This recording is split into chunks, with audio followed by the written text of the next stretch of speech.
Wherever you go, whatever you do, throw a little at it. Omax, Vest and Briefs. 136வது மனதின் குரல் நிகழ்ச்சியின் வாயிலாக பிரதமர் மோடி மக்களுக்கு உரையாற்றி வருகிறார். அதனை நேரலையில் பார்க்கலாம். जवानों के अद्भुत साहस की याद दिलाता है. कारगिल की ऊंची ऊंची चोटियां, कठिन मौसम, दुश्मन की चुनौती, हर परिस्थिति हमारे सैनिकों के सामने थी, लेकिन उनका हौसला हर चुनौती से बड़ा था. उन्होंने मां भारती की रक्षा के लिए अपना सर्वस्व अर्पित कर दिया. आज कारगिल विजय दिवस पर मैं सभी वीर शहीदों और वीर सैनिकों को श्रद्धापूर्वक नमन करता हूं. साथियों, आज का भारत अपने वीरों को सिर्फ याद ही नहीं करता, बल्कि नई पीढ़ी तक उनकी गाथा भी पहुंचाता है. इसी भावना से इस वर्ष एक विशेष शौर्य विजय यात्रा निकाली गई है. 14 जुलाई को दिल्ली के नेशनल वॉर मेमोरियल से शुरू हुई यह मोटरसाइकिल यात्रा द्रास के करगिल वॉर मेमोरियल तक पहुंचेगी. इसका संदेश है one ride, one nation, one salute. यह यात्रा हमें याद दिलाती है कि राष्ट्र के लिए दिया गया बलिदान कभी भुलाया नहीं जा सकता. साथियों, आज भारत अपने सैनिकों के साहस के साथ साथ अपनी तकनीकी क्षमता को भी लगातार मजबूत कर रहा है. कुछ दिन पहले भारतीय नौसेना में आईएनएस महेंद्रगिरी शामिल किया गया. यह आधुनिक जंगी जहाज भारत में ही डिजाइन किया गया है, भारत में ही बना है. इसमें 75% से अधिक स्वदेशी सामग्री का उपयोग हुआ है. यह आत्मनिर्भर भारत की बढ़ती शक्ति का प्रतीक है. इसी महीने डीआरडीओ ने Pinaka long range guided rocket का भी सफल परीक्षण किया. इस सफलता के पीछे हमारे वैज्ञानिकों और इंजीनियरों का सामूहिक परिश्रम है. 2-3 दिन पूर्व ही डीआरडीओ ने कुशा मिसाइल का भी सफल परीक्षण किया है. साथियों, आज रक्षा उत्पादन हो, रक्षा निर्यात हो या मित्र देशों के साथ राजनीतिक सहयोग, भारत लगातार नई ऊंचाइयों की ओर बढ़ रहा है. इस महीने की शुरुआत में मैं इंडोनेशिया में था, जहां ब्रह्मोस और अस्त्र मिसाइलों के लिए एक बड़ा समझौता हुआ है. दुनिया का भरोसा भारत के रक्षा उपकरणों और तकनीक पर बढ़ रहा है. आइए इस करगिल विजय दिवस पर हम अपने अमर शहीदों को नमन करें और एक सुरक्षित, सक्षम और आत्मनिर्भर भारत के निर्माण का अपना संकल्प और मजबूत करें. मेरे प्यारे देशवासियों, मन की बात के पिछले एपिसोड में मैंने आपसे कैच द रेन अभियान की चर्चा की थी. मैंने आग्रह किया था कि बारिश की हर बूंद को सहेजने के इस अभियान को जन आंदोलन बनाएं. कैच द रेन का संदेश बहुत सीधा है.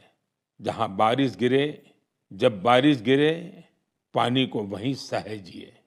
इसलिए 4 जुलाई से देश भर में एक विशेष अभियान भी चलाया जा रहा है. इसके तहत बारिश के पानी के संचयन, ग्राउंड वाटर रिचार्ज, पुराने जल स्रोतों के पुनर्जीवन और वृक्षारोपण को नई गति दी जा रही है. मुझे बहुत खुशी है कि गांव हो या शहर, पंचायतें हो या सामाजिक संस्थाएं, हर जगह लोगों ने बढ़ चढ़कर भागीदारी की है. कहीं पुराने तालाबों से गाद निकाली जा रही है, कहीं कुआं और बावड़ियों को फिर से जीवन दिया जा रहा है. बंद पड़े बोरवेल अब ग्राउंड वाटर रिचार्ज का माध्यम बन रहे हैं. साथियों, मध्य प्रदेश के सीधी जिले में करीब 1,500 तालाब बनाए गए हैं. नरसिंहपुर में अमृत सरोवरों को संवारा गया है. महाराष्ट्र के नासिक में बड़ी मात्रा में पानी सहेजने की क्षमता विकसित हुई है. आंध्र प्रदेश के नंदयाल में सभी ग्राम पंचायतें इस अभियान से जुड़ी हैं और पुराने तालाबों को फिर से उपयोगी बनाया गया है. हमारे शहर भी पीछे नहीं है. छत्तीसगढ़ के कोरबा, उड़ीसा के भुवनेश्वर और आंध्र प्रदेश के विजयनगरम इस अभियान के उत्साहजनक परिणाम दिखाई दे रहे हैं. आइए हम भी अपने आसपास किसी एक तालाब, कुएं या बावड़ी की जिम्मेदारी लें. पानी की हर बूंद बचाएं. आज बचाई गई हर बूंद आने वाली पीढ़ियों के भविष्य की सबसे बड़ी पूंजी है. मेरे प्यारे देशवासियों, कुछ ही दिन पहले ग्लासगो में कॉमनवेल्थ गेम्स शुरू हुए हैं। हर देशवासी भारतीय दल को निरंतर अपनी शुभकामनाएं दे रहा है। उनकी कामना है कि सभी खिलाड़ी और एथलीट बेहतरीन प्रदर्शन करें और लोगों का दिल भी जीतें। साथियों, हमारे युवाओं ने हाल के दिनों में स्पोर्ट्स में कई शानदार उपलब्धियां हासिल की हैं। पीवी सिंधु बैडमिंटन में जापान ओपन का खिताब जीतने वाली पहली भारतीय बन गई हैं। उनकी इस उपलब्धि पर पूरे देश को गर्व है। भारतीय महिला क्रिकेट टीम ने भी लंदन में लॉर्ड्स स्टेडियम में अपना पहला टेस्ट मैच जीता है। यह एक ऐतिहासिक जीत है। हमारी टीम ने 270 रनों के बड़े अंतर से यह मुकाबला जीता। लेकिन बात सिर्फ इतनी सी नहीं है। लॉर्ड्स के लंबे इतिहास में यह महिलाओं की टीम का पहला टेस्ट मैच था। 1983 में इसी मैदान पर भारत ने अपना पहला क्रिकेट विश्व कप जीता था। अब हमारी नारी शक्ति ने यहाँ देश का नाम रोशन किया है। साथियों, कुछ छोटे प्रयास ऐसे भी होते हैं जो बहुत मायने रखते हैं। मुझे केरलम में एर्नाकुलम के साउथ चित्तूर में स्पोर्ट्स के ऐसे ही एक प्रयास के बारे में पता चला है। वहाँ के एक स्कूल में संस्कृत क्लब है। यहाँ के टीचर अभिलाष जी बड़े अनूठे तरीके से संस्कृत को लोकप्रिय बना रहे हैं। इस प्रोजेक्ट को अक्षर कंदुक नाम दिया गया है। इसमें संस्कृत के अक्षरों को फुटबॉल में इस्तेमाल होने वाले शब्दों से जोड़कर आसान तरीके से समझाया जाता है। इससे सीखने में आनंद मिलता है, साथ ही खेलों से लोगों का जुड़ाव भी बढ़ता है। मेरे प्यारे देशवासियों, पिछले रविवार विक्रम-1 इसके सफल लॉन्च से हर देशवासी गौरव से भरा हुआ है। हम सभी भारतीय स्पेस सेक्टर के इस ऐतिहासिक क्षण के साक्षी बने। ये प्राइवेट सेक्टर द्वारा विकसित भारत का पहला रॉकेट है। हमारे युवा इनोवेटर्स ने वो कर दिखाया जिसकी कल्पना तक मुश्किल थी। उन्होंने गजब की स्किल, पैशन और पेशेंस दिखाया। लंबे समय तक हमारा स्पेस सेक्टर निजी क्षेत्र के लिए बंद रहा था। इस सेक्टर में रुचि रखने वाले काफी युवाओं को अपनी प्रतिभा दिखाने का अवसर नहीं मिल पा रहा था। युवा हित को देखते हुए हमने स्पेस सेक्टर को प्राइवेट सेक्टर के लिए खोला। आज इसका परिणाम दुनिया देख रही है। साथियों, हमारे युवा साथी साइंस में भी भारत का मस्तक ऊंचा कर रहे हैं। साइंस ओलंपियाड्स दुनिया के सबसे महत्वपूर्ण कंपटीशन में से एक है। इनमें बड़ी संख्या में स्टूडेंट्स हिस्सा लेते हैं। इस महीने फिजिक्स, केमिस्ट्री, बायोलॉजी और मैथमेटिक्स के ओलंपियाड हुए। इन कॉम्पिटिशन्स में भारतीय दल का प्रदर्शन शानदार रहा। फिजिक्स ओलंपियाड में हमारे सभी 5 स्टूडेंट्स ने गोल्ड मेडल जीते और भारत ने पहली रैंक हासिल की। पिछले 1 दशक में हुए हर फिजिक्स ओलंपियाड में हमारे देश के स्टूडेंट्स ने गोल्ड या सिल्वर मेडल जरूर जीता है। केमिस्ट्री ओलंपियाड में भी हमारे सभी स्टूडेंट्स ने गोल्ड मेडल जीता। यह अब तक की बेस्ट परफॉर्मेंस रही है। बायोलॉजी ओलंपियाड में भी हमारे सभी स्टूडेंट्स ने मेडल जीते। इनमें एक गोल्ड मेडल भी शामिल है। वहीं मैथमेटिक्स ओलंपियाड में हमारे स्टूडेंट्स ने 2 गोल्ड और 4 सिल्वर मेडल्स अपने नाम किए। मुझे देश की युवा शक्ति पर बहुत गर्व है।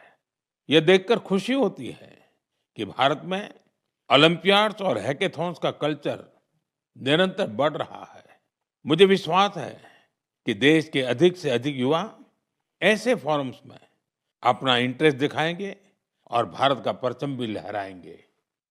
मेरे प्यारे देशवासियों, जब हुनर भी हो और कुछ करने का जज्बा भी हो तो हर राह आसान हो जाती है।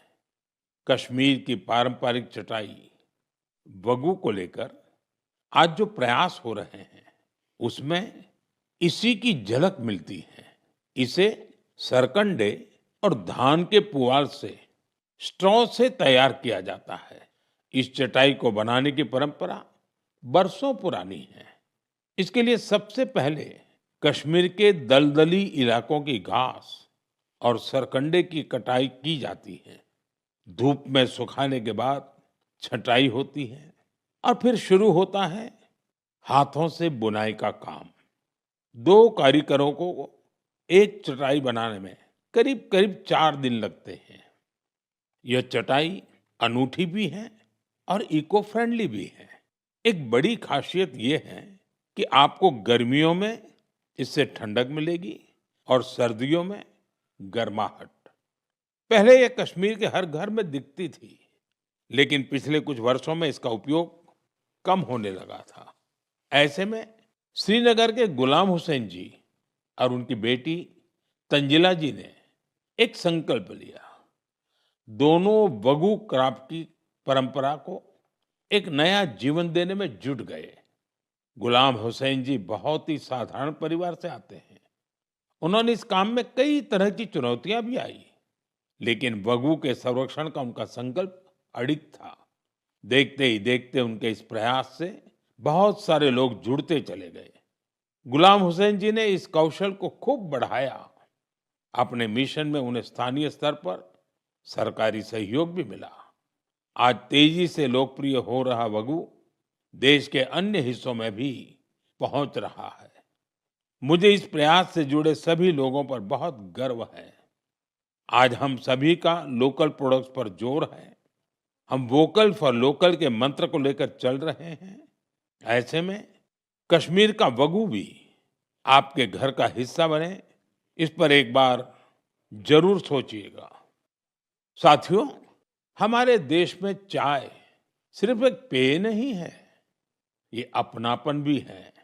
सुबह की शुरुआत हो, दोस्तों की मुलाकात हो या परिवार के साथ कुछ पल बिताने हो, चाय हर मौके का हिस्सा बन जाती है। वैसे तो आप भी भली-भांति जानते हैं मेरा चाय से रिश्ता क्या है, लेकिन आज मैं जिस चाय की चर्चा कर रहा हूं, उसने सिर्फ स्वाद ही नहीं दिया, बल्कि अनेक बहनों के जीवन में आत्मनिर्भरता की नई खुशबू भी घोल दी है। उत्तर प्रदेश के बिजनौर जिले के लखीवाला गांव में सेल्फ हेल्प ग्रुप से जुड़ी महिलाओं ने विदुर प्रेरणा स्वदेशी हर्बल टी तैयार की है। इसमें लेमन ग्रास, गिलोय, मुलेठी, तुलसी, कच्ची हल्दी, दालचीनी, इलायची और सौंफ जैसी प्राकृतिक सामग्रियां शामिल है।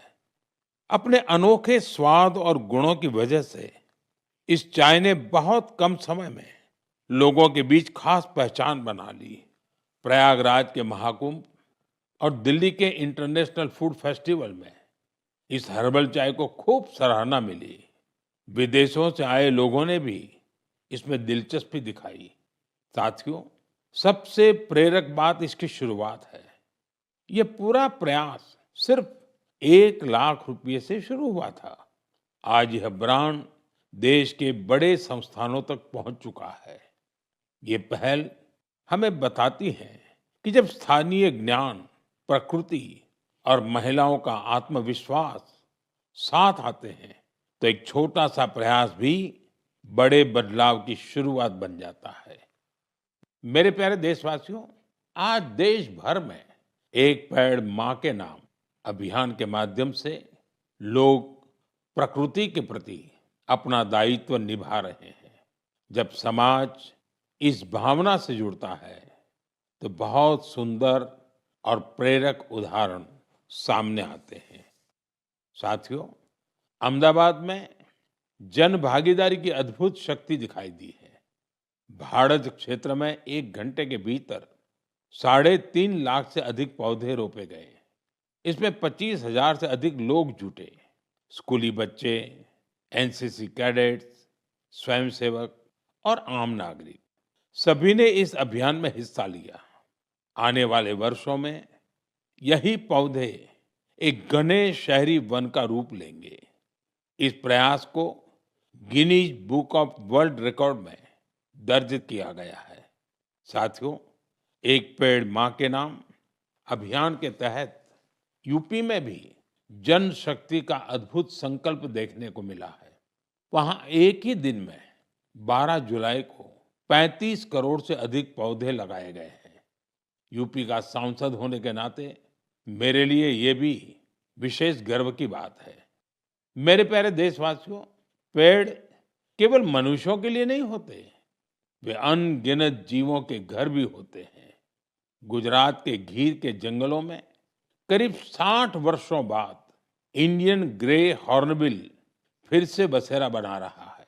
ये गीर में बरसों से हो रहे संरक्षण और पुनर्स्थापन के प्रयासों का परिणाम है। हॉर्नबिल को जंगलों का किसान कहा जाता है। ये फल खाते हैं और बीजों को दूर दूर तक पहुंचाते हैं। उन्हीं बीजों से जंगल में नए पेड़ उगते हैं। इस तरह एक पक्षी जंगल को फिर से हरा भरा बनाने में मदद करता है। मैं आप सभी से कहूंगा, हम सभी अपने जीवन के किसी विशेष अवसर को प्रकृति से जरूर जोड़ें। एक पेड़ माँ के नाम लगाएं। आज का लगाया एक छोटा सा पौधा आने वाली पीढ़ियों के लिए हरियाली, स्वच्छ हवा और सुंदर भविष्य की विरासत बन सकता है। मेरे प्यारे देशवासियों, हम सभी जानते हैं कि आज प्लास्टिक प्रदूषण पूरी दुनिया के पर्यावरण के लिए बड़ी चुनौती बना हुआ है। सिंगल यूज प्लास्टिक का कचरा कई वर्षों तक प्रकृति को नुकसान पहुंचाता रहता है। इसलिए प्लास्टिक का सही निस्तारण बहुत जरूरी है। साथियों, बिहार के सीतामढ़ी में वेस्ट टू वेल्थ का शानदार उदाहरण सामने आया है। यहाँ कचरे की रिसाइकलिंग कर उससे आकर्षक बेंच बनाई जा रही है। एक बेंच तैयार होने में करीब 40 किलो सिंगल यूज प्लास्टिक खप जाती है। यह मजबूत, टिकाऊ और आरामदायक होने के साथ साथ इको फ्रेंडली भी होती है। इसे सरकारी स्कूलों, पार्कों और सार्वजनिक स्थलों पर लगाया जाता है। इसके जरिए लोगों में पर्यावरण संरक्षण को लेकर जागरूकता भी बढ़ रही है। इस प्रयास में स्थानीय इकाई के साथ ही जिला प्रशासन की महत्वपूर्ण भूमिका है। इससे स्थानीय स्तर पर रोजगार के अवसर भी पैदा हो रहे हैं। सीतामढ़ी का यह प्रयास हमें बताता है कि रिड्यूस, रीयूज और रिसाइकल आज केवल एक नारा नहीं, बल्कि हमारे जीवन का हिस्सा बनता जा रहा है। साथियों, आपको याद होगा, पिछली बार मन की बात में मैंने गणेश उत्सव की बात की थी। मैंने आग्रह किया था कि हमें अपने देश की मिट्टी से ही बने गणेश जी की पूजा करनी चाहिए। जो पीओपी से बने गणेश जी होते हैं या विदेश से आई गणेश जी की प्रतिमा होती है, उसके बजाय हमें देश की मिट्टी से बने गणेश जी को घर में स्थापित करना चाहिए। इस विषय पर अनेक लोगों ने मुझे संदेश भेजा है और अपने विचार रखे हैं। लोगों ने बताया कि उन्होंने मेरे आग्रह को अपनाया है। उन्होंने स्थानीय मिट्टी से तैयार होने वाले गणेश जी को स्थापित करने का संकल्प लिया है। लोगों ने लिखा है कि मन की बात में पहले इस पर चर्चा हुई, इससे उन्हें सही वक्त पर सही कदम उठाने में मदद मिली। मैं एक बार फिर अपना आग्रह दोहराता हूं। इस बार गणपति पूजा में देश की मिट्टी से बने गणेश जी को अपने घर पर स्थापित करें, उनकी पूजा करें। आपका ये प्रयास भी एक तरह से प्रकृति की ही पूजा होगा। मेरे प्यारे देशवासियों, अब मैं आपको एक ऐसे व्यक्ति के बारे में बताऊंगा जिनके बारे में सुनकर आपको बहुत गर्व होगा। एक ऐसे व्यक्ति जो साइंस और इनोवेशन के क्षेत्र में बढ़ चढ़कर काम कर रहे हैं, दुनिया में जिनकी पहचान बन रही है, लेकिन इसके बाद भी वो अपनी जड़ों से गहराई से जुड़े हुए हैं। अवसर मिलते ही वो अपनी मिट्टी का सम्मान करना नहीं भूलते। वो व्यक्ति हैं मणिपुर के डॉक्टर रोनाल्डो रेशराम जी। नाम उनका रोनाल्डो है, लेकिन काम से वो एक एस्ट्रोफिजिसिस्ट है। वे जापान में काम करते हैं और यंग गैलेक्सीज के एक विशाल समूह की खोज करने वाली टीम का हिस्सा रहे हैं। आप जानना चाहेंगे कि उन्होंने आखिर किया क्या है? दरअसल उन्होंने इस पूरे समूह का नाम मणिपुर की एक खूबसूरत झील से जोड़कर लोकटक प्रोटो क्लस्टर रखा है। लोकटक ताजे पानी की बहुत बड़ी झील है। लोकटक लेक में तैरती हुई फुमड़ी मिलकर एक अनोखा लैंडस्केप बनाती है। ऐसा लगता है कि विशाल समंदर में छोटे छोटे द्वीप तैर रहे हो। उसी प्रकार यूनिवर्स में ये यंग गैलेक्सीज भी एक विशाल संरचना का निर्माण करती है। आज मणिपुर की लोकटक केवल देश के मैप पर ही नहीं, बल्कि विशाल ब्रह्मांड में भी अपनी चमक बिखेर रही है। यह उपलब्धि हर भारतीय का गौरव बढ़ाने वाली है। इससे हमारे युवा साथियों को सीख मिलती है कि वे अपनी परंपरा से जुड़े रहकर भी नई ऊंचाइयों को छू सकते हैं। ये ऐसी जड़ें हैं जो सितारों की दुनिया को भी जगमगा सकती हैं। मेरे प्यारे देशवासियों, कुछ ही दिनों बाद 7 अगस्त को हमारा देश नेशनल हैंडलूम डे मनाएगा। इस अवसर पर हम अपने बुनकर भाई बहनों के कौशल और उनकी सृजनशीलता का उत्सव मनाते हैं। हमारे ये साथी पीढ़ियों से चली आ रही परंपराओं को आगे बढ़ा रहे हैं।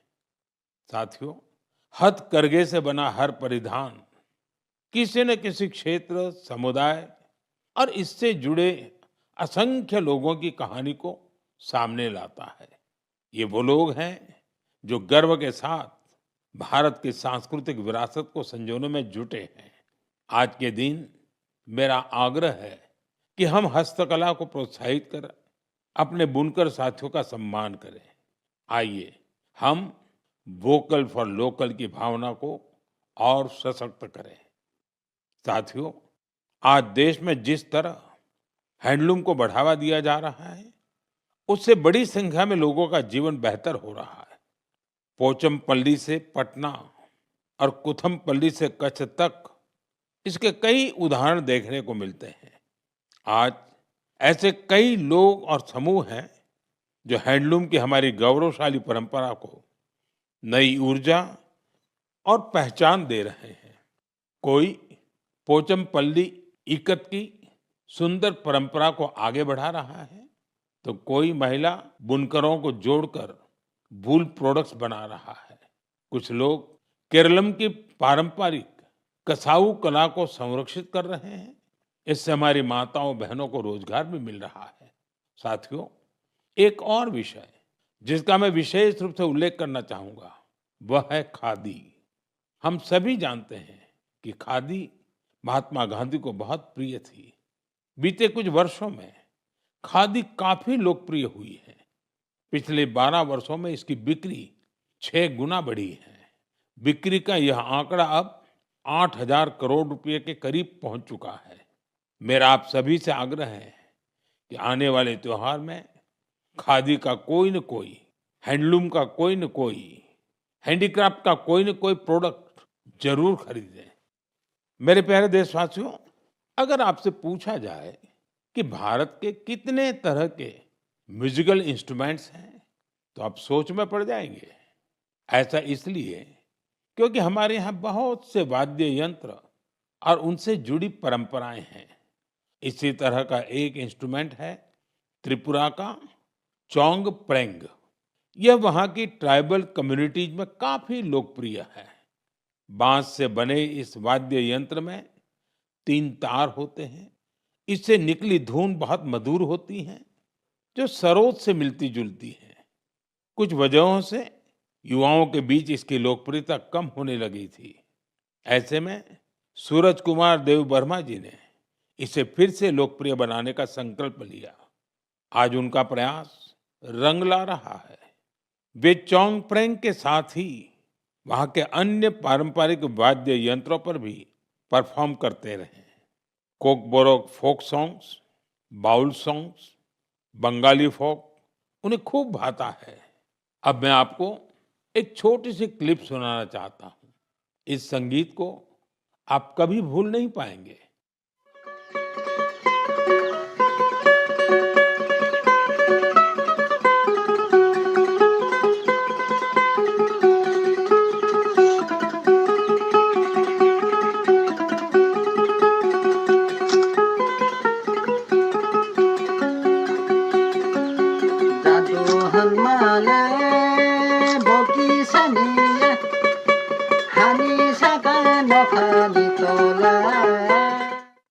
साथियों, मुझे विश्वास है इसे सुनकर आपके मन को बहुत अच्छा लगा होगा। मुझे देव वर्मा जी पर बहुत गर्व है।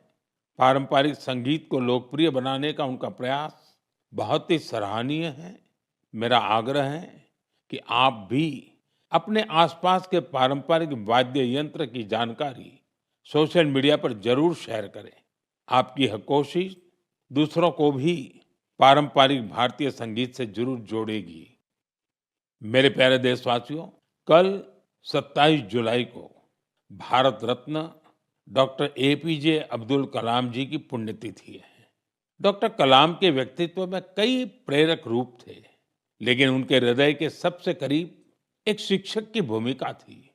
वे बच्चों और युवाओं को बड़े सपने देखने के लिए प्रेरित करते थे। संयोग से इसी हफ्ते हम गुरु पूर्णिमा का पावन पर्व मनाएंगे।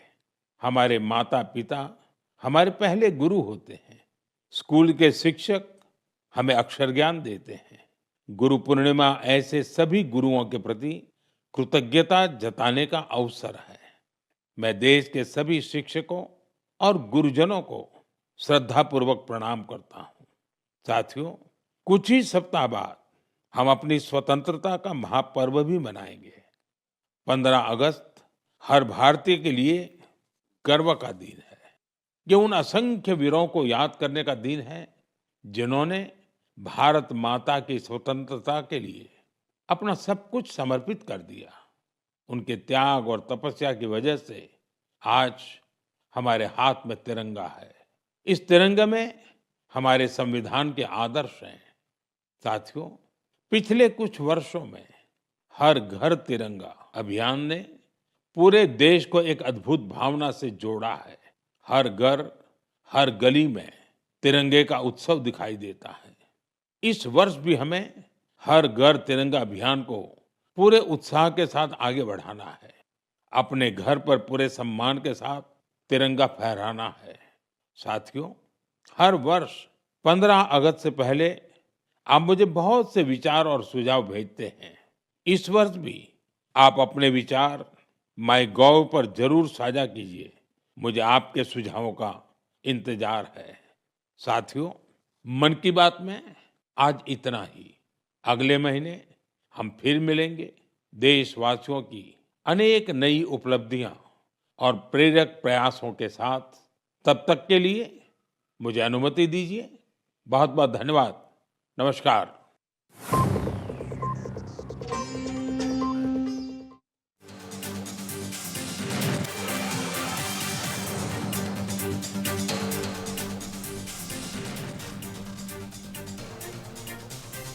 தாயின் பெயரில் ஒரு மரம் திட்டத்தின் பெயரில் பல மரங்கள் நடப்பட்டுள்ளதாக மன் கி பாத் நிகழ்ச்சியில் பிரதமர் மோடி பாராட்டு தெரிவித்துள்ளார். இந்தியாவில் தேநீர் என்பது வெறும் பானம் மட்டுமல்ல, அது ஒற்றுமை உணர்வின் அடையாளம் எனவும் பிரதமர் மோடி நிகழ்ச்சி தெரிவித்துள்ளார்.